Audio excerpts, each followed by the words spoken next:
Hey guys, tonight, we're beginning with something that's not exactly cheerful, but it is strangely comforting if you think about it. We're going to float back in time to the year 1918, a year when the world was already falling apart in the middle of World War I. And then, just for fun, a microscopic virus decided to join the party. Yeah, because apparently global misery wasn't at max capacity yet. So, if you're listening to this in bed, maybe you've got the blankets pulled up, the lights turned low, maybe even a little white noise in the background.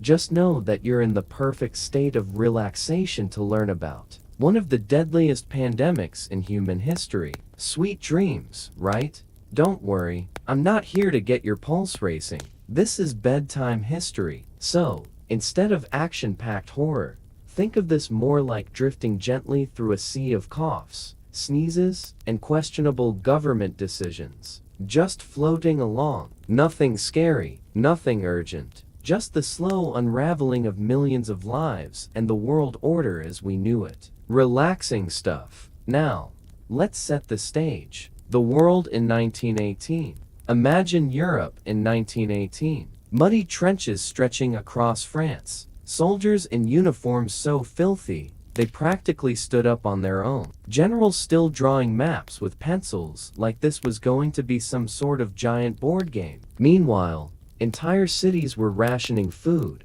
factories were grinding out weapons, and people were holding onto whatever scrap of normal life they could. It was already the kind of atmosphere where everyone just wanted it all to be over. And then, sometime in the spring of 1918, soldiers started coughing and sneezing and spiking fevers. At first, it seemed like your average seasonal flu, a bad cold, maybe. The kind of thing you'd expect when thousands of exhausted men were packed into close quarters eating stale bread and canned meat. Except this flu wasn't normal. The misnamed Spanish flu. We call it the Spanish flu, which is ironic and a little unfair because it didn't actually come from Spain. But Spain got stuck with the name because Spain, being neutral during World War I, didn't have the same strict censorship as other countries. France, Britain, Germany, the United States, everywhere else nobody wanted bad news in the papers. They didn't want headlines saying, by the way, everyone is dying of some weird new flu.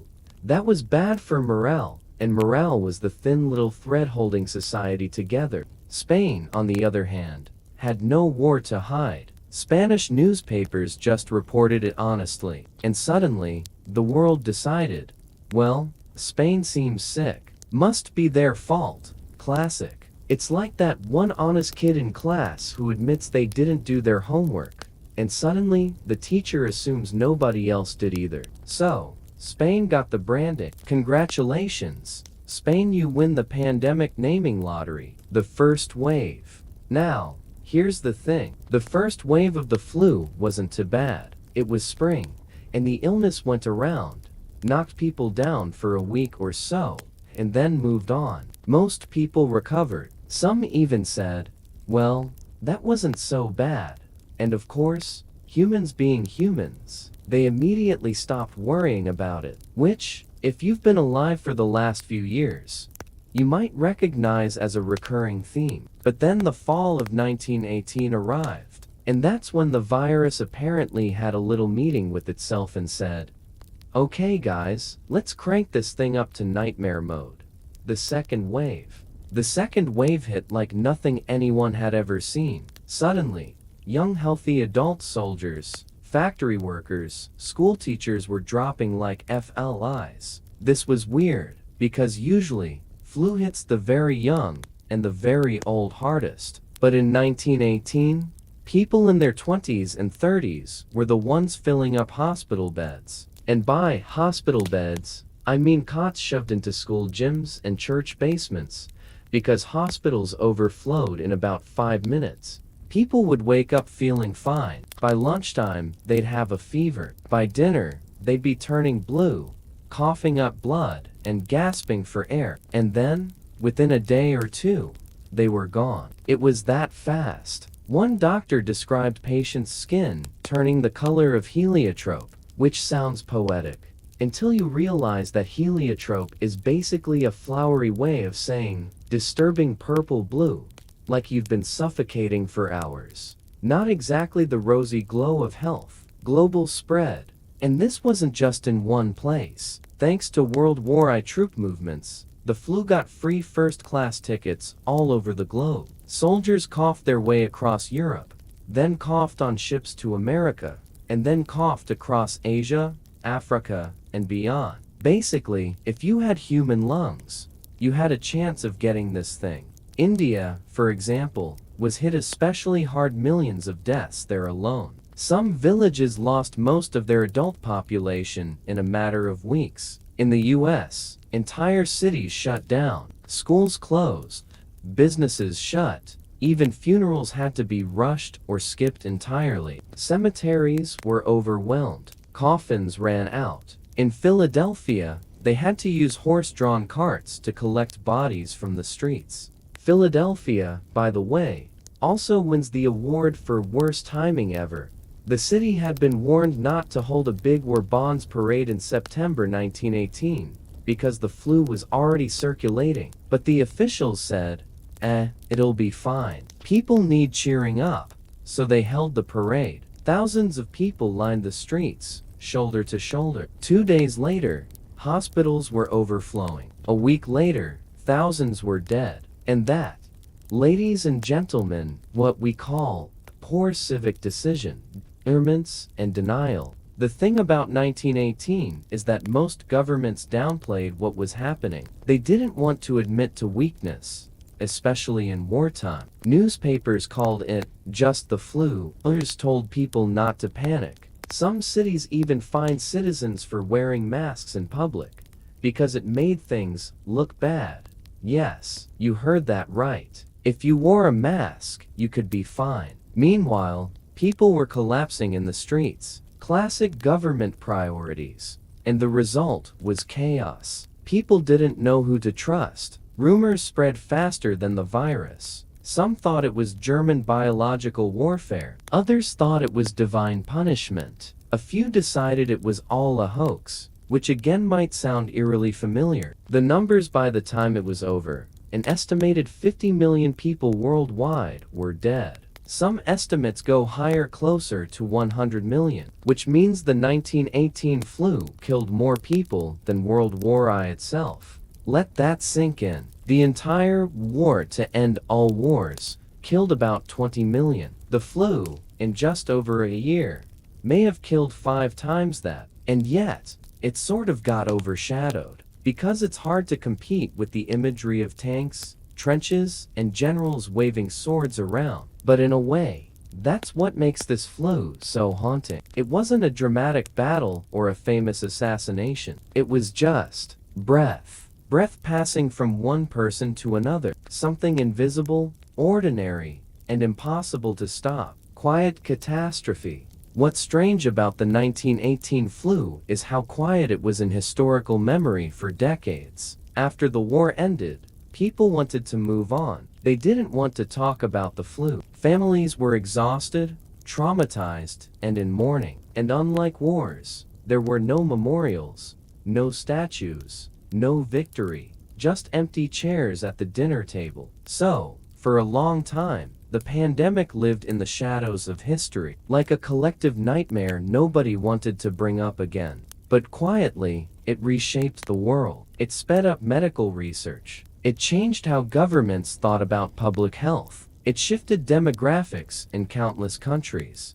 It reminded humanity that we're never really in charge. And of course, it left behind endless small stories, personal tragedies, odd moments, and little acts of resilience that deserve to be remembered. And on that note, let's drift over to some of those stories. The flu wasn't just numbers and charts. It was people, families, strange little anecdotes that somehow survived the silence. But maybe we'll save that for the next stretch of our journey, because if you're already halfway asleep, I want to keep this gentle rhythm going. So let's float along, deeper into 1918, and meet the people who lived and often died through this strange, suffocating year. Part 2. The human side of the 1918 flu. So, Where were we? Right. The world is coughing itself into oblivion.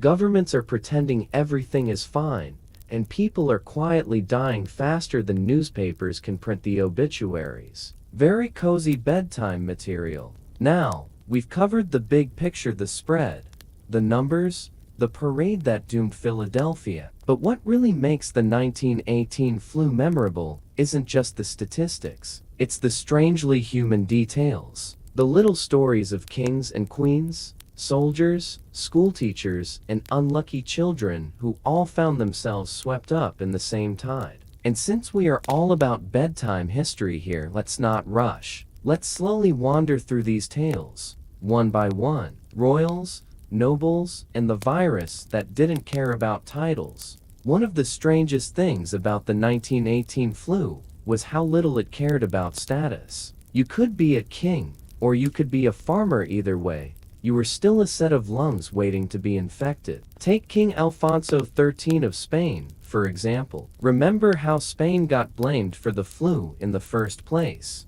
Well, in a dark little twist of irony, their king actually caught it, which is kind of like being blamed for starting a fire and then having your own house burned down. Alfonso survived, but it wasn't exactly regal. Imagine being the monarch of a country, trying to project strength, while simultaneously shivering under blankets and blowing your royal nose raw. Probably not the heroic image he wanted to project to his subjects. Other royals weren't so lucky. Members of the Habsburg dynasty, the same family famous for their jawlines that looked like they were assembled from spare puzzle pieces, lost relatives to the flu. Nobles across Europe fell ill. Even the royal households in Britain weren't immune. The virus didn't discriminate. It didn't care about castles, crowns, or bloodlines. It simply floated through the air, invisible and merciless. The Roosevelt family and an American tragedy in the United States. The flu touched some of the most prominent families. Take Theodore Roosevelt, the former president. His family was hit hard. His son, Archibald Roosevelt, fell seriously ill. But perhaps the saddest story is of Roosevelt's daughter-in-law, Ethel Derby. She gave birth in 1918, only to contract the flu afterward. Like many young mothers that year, she was left dangerously weakened. Countless women died in childbirth because the flu compounded the risks. It was a cruel combination, a new life arriving just as another was snuffed out. The Roosevelt clan wasn't alone. Woodrow Wilson himself, the sitting president during World War I, caught the flu in 1919 while attending the Paris Peace Conference. Imagine that, the leader of the free world, trying to decide the fate of post-war Europe, while simultaneously coughing his lungs out in Versailles. Some historians argue that Wilson's illness actually weakened his resolve during negotiations, making him more likely to cave to French and British demands. In other words, the flu may have shaped the Treaty of Versailles and, by extension, the messy road to World War II. All because of a few sneezes. Stories from the trenches. Meanwhile, soldiers on the front lines didn't exactly get sick leave. If you were coughing up blood in a muddy trench, the army didn't always have the luxury of sending you home. Some divisions lost more men to influenza than to enemy fire. Imagine that, months of dodging bullets, artillery, and poison gas, only to be taken out by a sneeze from the guy next to you. One American soldier wrote home describing how entire barracks were turned into makeshift hospitals. Men lined up, pale and gasping, while the healthy soldiers tried to avoid catching it, usually unsuccessfully. Doctors had no real treatment, no antivirals, no vaccines, just whiskey, aspirin, and wishful thinking. Fun fact, aspirin overdoses may have actually killed some patients. Doctors prescribed huge doses far beyond what's safe, which means that some people may have technically died not from the flu itself, but from being helped a little too enthusiastically by their doctors.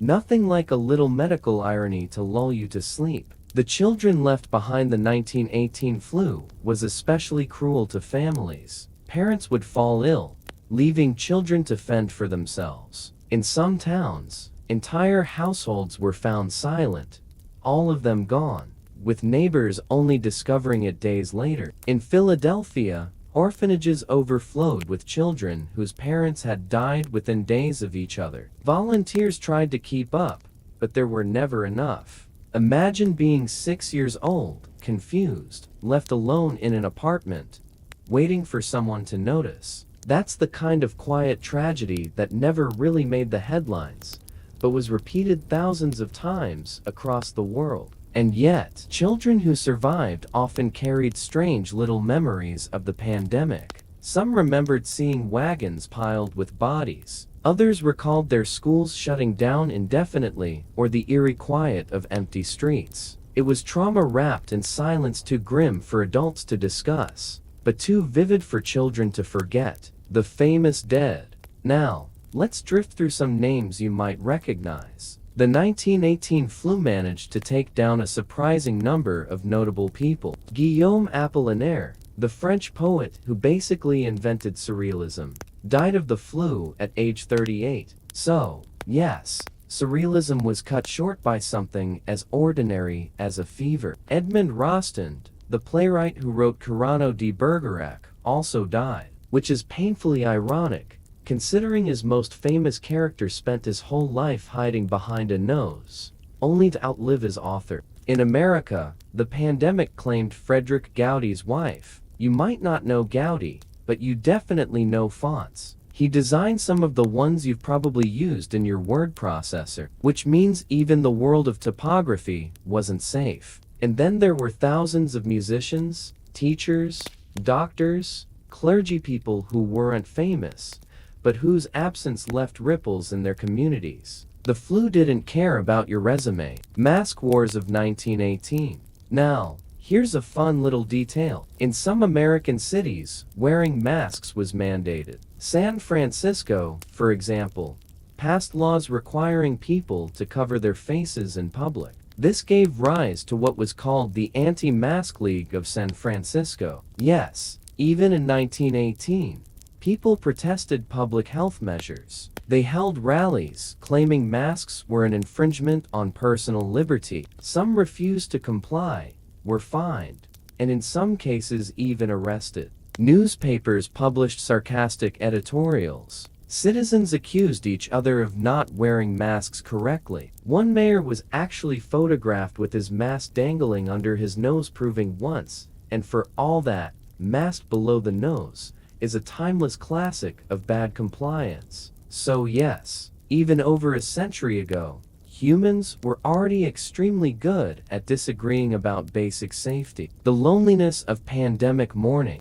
One of the cruelest aspects of the flu was how it stripped away rituals of mourning. Funerals were often banned or severely limited. People were buried quickly, sometimes in mass graves, without the traditional gatherings that helped communities grieve. Priests couldn't keep up with last rites. Coffin makers ran out of supplies. Families were sometimes told not to even touch their loved ones' bodies. The result was a kind of lonely grief, one that lingered quietly for decades. Maybe that's part of why the 1918 flu didn't become a big cultural monument. Unlike a war, there were no parades, no anniversaries, no end date to mark. Just hushed sorrow that people carried privately like a shadow. And yet, the pandemic did slowly reshape things. Public health as a concept gained new weight. Governments began to take more responsibility for managing disease outbreaks. Medicine,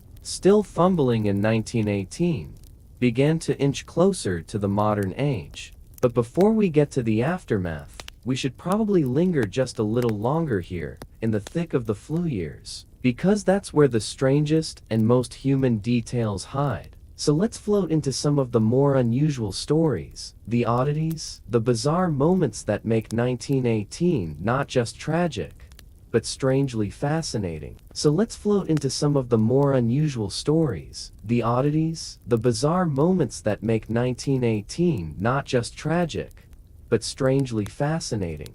Part 3, Weird Remedies, Stranger Beliefs, and the Odd Pandemic Tales of 1918. Okay, so imagine this. It's 1918. You've got a cough that feels like your lungs are staging a violent protest. Your neighbor has already dropped dead, and the newspapers are full of vague assurances that everything is fine. What do? Well, if you were a doctor, you prescribed aspirin until people's stomach linings gave up. If you were a folk healer, you probably broke out some garlic and onions. And if you were just a regular person, you tried basically anything that might work, because desperate times call for desperate home remedies. Aspirin, whiskey, and kerosene. Let's start with the doctors. In 1918, medicine wasn't exactly modern. Germ theory existed, yes, but antibiotics didn't. Ventilators? Nope. Even oxygen therapy was still primitive. So when patients couldn't breathe, doctors just stared at them helplessly. What they did have was aspirin, a brand new wonder drug at the time. And by wonder drug, I mean something you could hand out by the fistful without thinking too hard about side effects. The U.S. Surgeon General and the Navy actually recommended doses of 30 grams a day. For context, that's about 10 times the modern safe limit. Which means, instead of helping, aspirin sometimes caused internal bleeding, delirium, and, well, death. So yes, in many cases, the treatment was just as lethal as the flu itself. And if aspirin didn't kill you, there was always whiskey. Lots of whiskey. Doctors prescribed it liberally, which at least made patients feel like something was happening. One patient wrote later that he didn't know whether the flu or the whiskey made him feel worse. But hey, at least he didn't care as much. And then there were the really creative treatments. Some families rubbed goose fat on the chest. Others gargled salt water, kerosene, or formaldehyde. Pro tip: don't gargle kerosene, even if a kindly old neighbor swears by it. The onion and garlic brigade. Then we had the home remedies. And wow, did people get inventive. Onions were the superstar of 1918 flu folklore. People sliced them in half and left them around the house to absorb the sickness. Others were little bags of garlic cloves around their necks, like some kind of anti-vampire charm. Of course, onions don't actually kill viruses, but they do make your house smell like a haunted sandwich shop, which at least keeps visitors away. And since isolation was one of the best defenses, maybe it sort of worked by accident. Theories gone wild. Without clear science, rumors and theories multiplied like, well, viruses. Some people blamed the flu on bad weather, or dust, or even cosmic influences.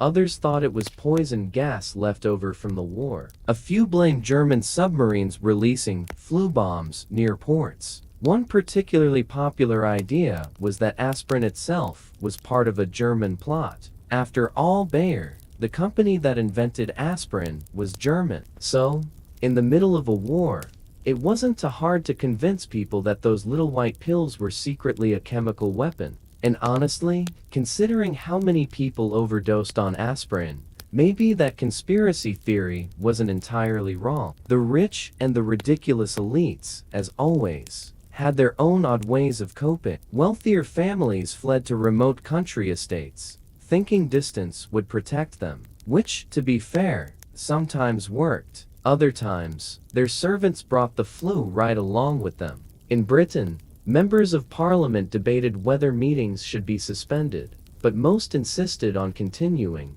because nothing says responsible leadership like coughing through your speeches while half your colleagues quietly die. Meanwhile, in the US, the rich sometimes receive oxygen treatments. Wealthy patients would literally sit in oxygen tents, hoping it would give them an edge. And maybe it helped a little, but it also made for some grimly comic scenes of society ladies gasping in silken nightgowns, surrounded by buzzing equipment that did nothing to stop the virus. Churches, superstitions, and the search for meaning. Religion played a big role too. Many churches closed their doors, but others insisted on staying open, convinced that prayer was the only cure. Pastors preached sermons about divine punishment, while others reassured their congregations that God would protect the faithful. In some places, processions and gatherings actually made the spread worse. In others, people took matters into their own hands. Families put crosses on their doors,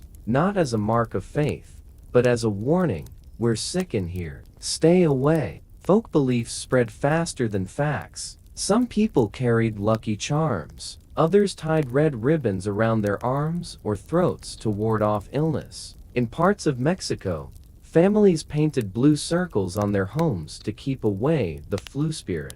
Did any of this work? Not really. But when the world is collapsing, people will cling to anything that feels like control. The flu and the arts. The pandemic also seeped into culture, even if quietly. Writers, poets, and artists were affected both personally and creatively. Catherine Ann Porter nearly died of the flu in 1918. Years later, she turned the experience into her famous novella Pale Horse, Pale Rider. Other artists never had the chance. The Spanish painter Egan Schiele died at just 28, 3 days after his pregnant wife succumbed. His final sketches are haunting unfinished portraits of his wife, left behind as if death literally took the brush from his hand. In a sense, the 1918 flu robbed the world of untold works of art, books, music, things that might have existed if their creators had simply lived another year. Daily life under the flu,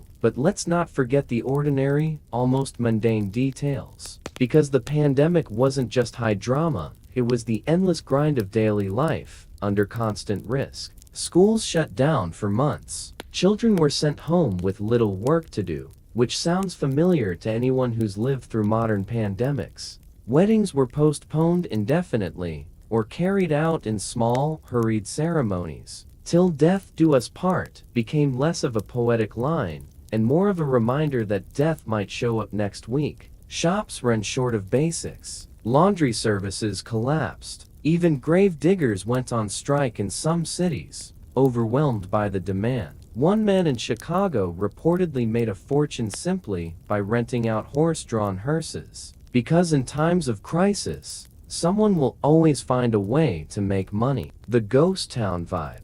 And perhaps the eeriest detail of all: the silence. Cities grew strangely quiet. Streets emptied. Theaters darkened. Social life simply stopped. Imagine walking down a main street where every shop is closed, every face is hidden behind a mask, and the only sound is the occasional clatter of a wagon carrying bodies away. That was 1918. It was the stillness of fear, the kind that settles in the air, heavy, spoken, and unforgettable. Now, here's the strange thing. Despite all this, the world kept moving. People still fell in love. Babies were born. Letters were written. Meals were cooked. Life did not freeze, it simply bent under the weight of the flu. And eventually, just as mysteriously as it began, the pandemic began to fade. By the summer of 1919, the worst was over. A third wave came and went, less deadly than before. Slowly,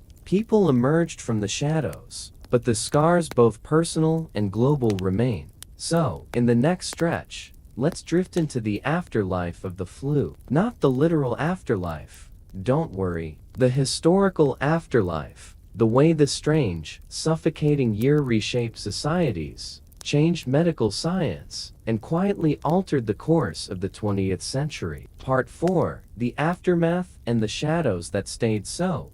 The year is 1919. The flu has mostly burned itself out, leaving behind millions of graves, emptied households, and a world that is bone-tired from war and sickness. The survivors are stepping back into sunlight, but they're not the same. If history were a movie, this is the part where you'd expect some rousing speech about resilience. Cue triumphant music, people marching bravely into the future, life lessons learned. But no, the actual aftermath of the 1918 flu was quieter, messier, and, honestly, kind of awkward. People didn't hold parades for surviving a pandemic. They didn't want to talk about it much at all. And yet, beneath that silence, the flu left deep imprints on medicine, politics, and even psychology. The silent trauma. Here's the thing, wars come with rituals. You get medals, memorials, ceremonies. You get anniversaries, but pandemics, they just end. One day, you realize fewer people are sick. A month later, life starts creeping back toward normal. But there's no victory parade for surviving influenza. That's why the flu slipped into a kind of historical shadow. For decades, it was barely mentioned in textbooks. People preferred to remember the war, the trenches, the soldiers, the treaties. The flu, by contrast, was just too depressing, too invisible, too domestic. And yet, survivors carried it in their memories. A lost mother, a missing sibling, a friend gone too soon, entire families with empty chairs at the table. This was the quiet grief of 1918, not shouted about, but never forgotten. Medicine takes a hard look at itself. One of the biggest legacies of the flu was medical. Doctors had been utterly powerless. No vaccines, no antivirals, not even antibiotics for secondary infections like pneumonia. All they could do was hand out aspirin, pour whiskey, and pray. The helplessness was humiliating for the medical establishment, and it sparked change. Over the following decades, governments began investing more in public health infrastructure. Laboratories expanded. The idea of an international health system gained traction. Eventually, this led to the founding of organizations like the World Health Organization. It also reshaped epidemiology, tracking cases, studying transmission,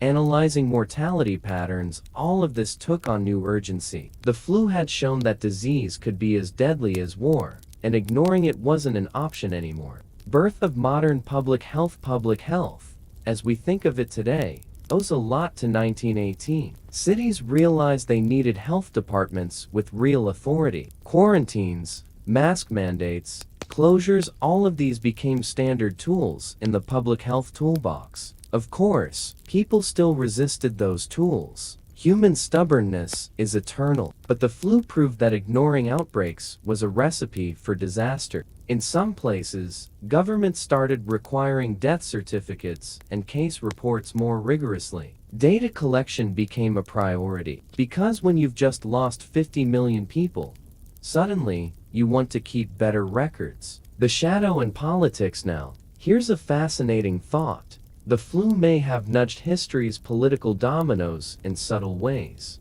Remember Woodrow Wilson catching the flu during the Paris Peace Conference? Some historians argue his illness left him physically and mentally weakened, which made him less forceful in negotiations. That might have let the harsher terms against Germany stand, the very ones that later fueled resentment and contributed to the rise of, well, you know who. So, yes, it's entirely possible that a virus coughing its way through Wilson's lungs played a small role in setting up World War II. Not exactly the butterfly effect, but maybe the sneeze effect. Economic ripples. The pandemic also left marks on the economy. Whole industries stalled. Workforces shrank. In some regions, wages briefly rose because there were fewer workers. In others, businesses collapsed entirely. Farmers couldn't harvest crops because they were bedridden. Cities struggled with basic services. And yet,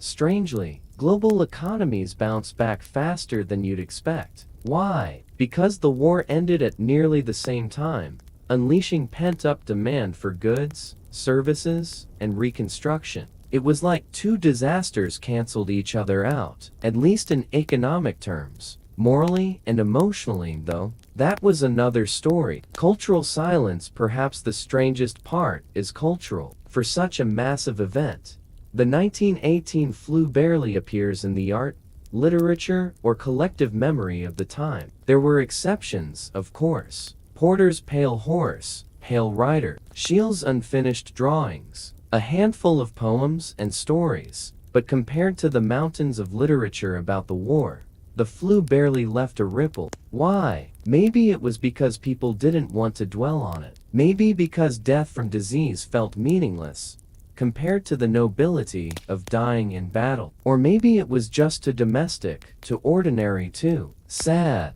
The result is that for decades, the flu was the forgotten pandemic, mentioned in passing, overshadowed by the glamour and horror of war. It wasn't until later historians dug into the numbers that people realized, oh, this was actually worse than the war itself. Survivors and their long memories. Of course, individuals remembered. In oral histories collected decades later, survivors recalled details with eerie clarity.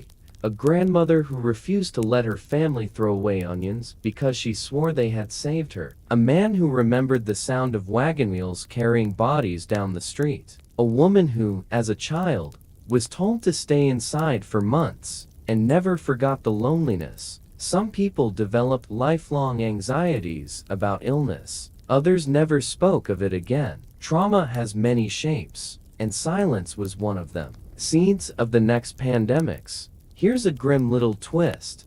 The 1918 flu virus never truly went away. It morphed, mutated, and lingered in milder forms for years. Descendants of that virus continued circulating for decades, blending into seasonal flus. In fact, the flu pandemics of 1957, 1968, and even 2009 all had genetic traces that linked back, in some way, to the 1918 strain. It's like the ghost of 1918 never stopped haunting us.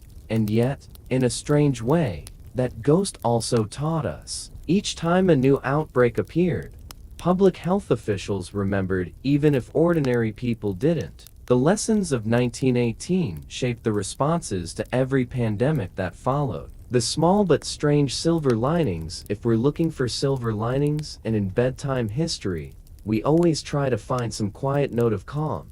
The flu did accelerate some positive changes. Women in medicine, with so many male doctors at war or dead, women filled critical roles as nurses, caregivers, and even doctors. Their contributions helped push forward the case for women in professional medicine. Social reforms. Some countries realized they needed better housing and sanitation. Poverty had made the flu worse, and reformers used that fact to argue for change. Scientific curiosity.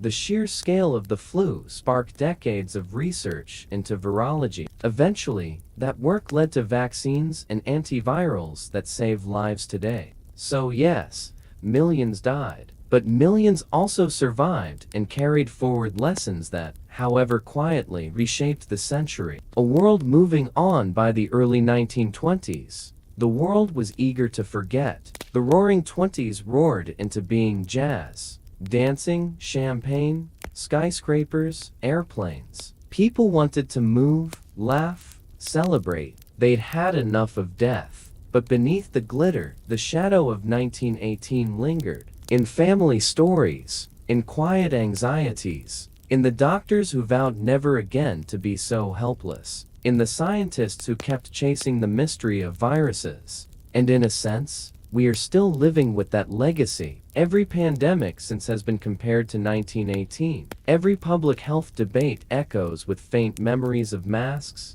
closures, and coughs from a century ago. Part 5. Reflections on the 1918 flu. So here we are, nearly a century later, looking back at a world that was both familiar and utterly strange. The 1918 flu swept through like a silent tide, touching everyone, sparing almost no one, and leaving the world slightly altered, though not always visibly. The people who lived through it emerged cautious, weary, and changed. They remembered the quiet horror of empty streets, wagons of bodies, and the homes left abandoned. And yet, they also remembered resilience, families caring for each other, ears stepping in when governments faltered, doctors doing their best with almost nothing. Lessons in fragility. If there's one thing the 1918 flu teaches us, it's about fragility, about how human plans, wealth, power, and status are ultimately just temporary. A king can fall ill just like a farmer. A doctor can be powerless just like a child. A parade meant to boost morale can become a vector of death. The pandemic didn't care about politics, borders, or social standing. It simply moved, quietly, through the lungs of humanity. And that's oddly humbling, isn't it? The quiet irony. History is full of irony. Spain got blamed for a virus that didn't even start there. Aspirin, meant to heal, sometimes hurt. Rich oxygen tents couldn't save everyone, and yet ordinary people survived with nothing but hope and onions. It's the kind of dark, subtle humor that life sometimes offers, the faintly absurd moments hiding in tragedy. And in a way, that's part of what makes the 1918 flu so endlessly fascinating. It's a story of millions of tiny, human dramas stitched together by something completely indifferent to our plans. Moving forward, by the 1920s, the world was moving on. Jazz clubs reopened, cities rebuilt, families grew and prospered. But somewhere in the background, the shadow of 1918 lingered. Scientists remembered, doctors remembered, governments remembered, even if the rest of the world preferred to forget. And maybe that's the final lesson here. Life goes on, even after the worst, even after something that killed tens of millions. We keep waking up, we keep building, we keep caring for one another, quietly in small ways. That's resilience, that's humanity, and that's somehow comforting to think about as you drift off to sleep tonight. A gentle closing. So, as your eyes grow heavier and your blankets feel just a little warmer, imagine the world of 1918. The empty streets, the onion-scented rooms, the tiny acts of courage and care that went unnoticed. And remember that, even in the face of invisible threats, life has this remarkable way of continuing slowly, quietly, inevitably. And with that, let the past settle around you like a soft, silent snow. Let it fade gently, and let your own breathing sync with the calm rhythm of history. Good night.